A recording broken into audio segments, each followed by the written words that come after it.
It is the daily market summary for Friday, and I'm joined now by Garret Arndorfer of agmarket.net.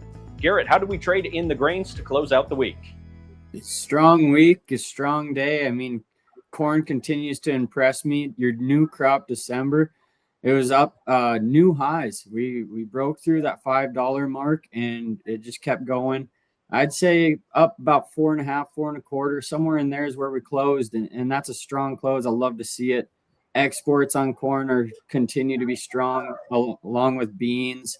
The demand is there, and it's being used. Your beans had a good day as well. I mean, green across the board, closed right around that 1240 range on your new crop. That's levels that we really like to see. One thing that's really also helping push that is we're going to get those numbers from the crop tour. And it sounds like everywhere, it's not just kind of spotty like we thought. Everywhere seems to be experiencing some sort of drawback on their yields.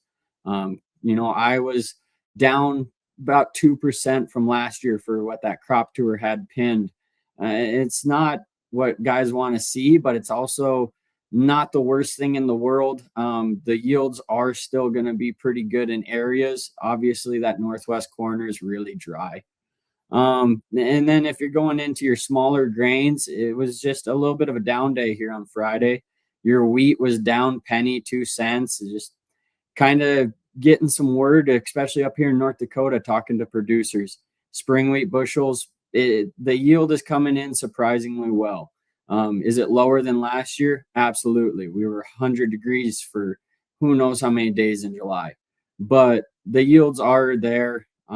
Your northern parts are pretty good. Your southwest corner of North Dakota is really dry. Their wheat's not handling that heat stress as well, and the yield is showing that. So, Garret, were you like me then, expecting that maybe some of these yield numbers on the tour would turn around when we got to states like Iowa and Illinois? But in fact, they really didn't. And one of the themes we've been hearing here at the Iowa State Fair, and I know speaking with Matt Bennett of agmarket.net this morning, it's actually a lot of those areas that have gotten too much moisture that are causing us some problems. Yeah, especially out in Illinois. Hearing that a lot in eastern Iowa of too much moisture. Beans, that's really kind of sounds like to some guys is hurting their crops is sitting on the sitting water. I've been around Iowa and Minnesota the last couple of weeks traveling, and the crops look really good. And I was expecting the yields to reflect that in the crop tour, and I am surprised that they did pin it lower. Central Iowa is looking pretty good. Talking to some guys in Minnesota right there, South Central, their corn and beans look better than last year, and they had a really good crop last year. So I'm really interested to see exactly what these numbers get pinned at. Over on the livestock side of the trade, it has been an interesting day today. Garret, what did we see with the livestock trade? I mean, we started the day out before we even opened with that letter from Trump, 300,000 tons of imported beef. Going to have tariff relief, and sounds like at retailers, he wants it to be 25% cheaper for consumers to be able to get that beef that they really want. I mean, the demand for beef is there. The price is just seems like they pin it high. I was nervous coming into the day. Feeders, great day for them for what news they've been handling. Your front month is down 55 cents. Everything else in the green. Your deferreds are up $1.80 even.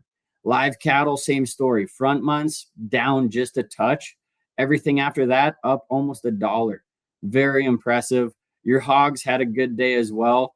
They closed the board green across the board. We're coming into Labor Day weekend here coming up. It's going to be another kind of the break from what we had. Not a lot from the 4th of July for grilling holidays. We're finally getting one. I really hope that demand for the meats stays out there. So, Garret, how do you explain things today, in your opinion, after we saw that initial price move, a big move to the downside to start the day with the cattle, and then we've slowly clawed our way back to a respectable spot to close out the day. It, in my opinion, today is maybe we got to wait and see exactly what's going to come out of this. That's a lot of meat to try and get imported that soon. And he hasn't signed it yet. He's set to sign it in 1 to 2 weeks is what I read. So is there fine tuning that still has to come from it? Maybe. Is this market saying, you know, for feeders, that 300 level is just something that they're not quite ready to go below? Because I mean, we traded below it for a second there in your deferreds at a 297, 296 range, but the supply and demand is still a big crucial talk that we need to break down and say, at what level do these cattle need to be? And the futures is just trying to figure that out. Arndorfer of agmarket.net, my guest here today. Head to agmarket.net for all of the marketing information and resources from the team, and to get in touch for more information. Garret, thanks for the time. Really appreciate it, and have a great weekend. Yeah, thank you.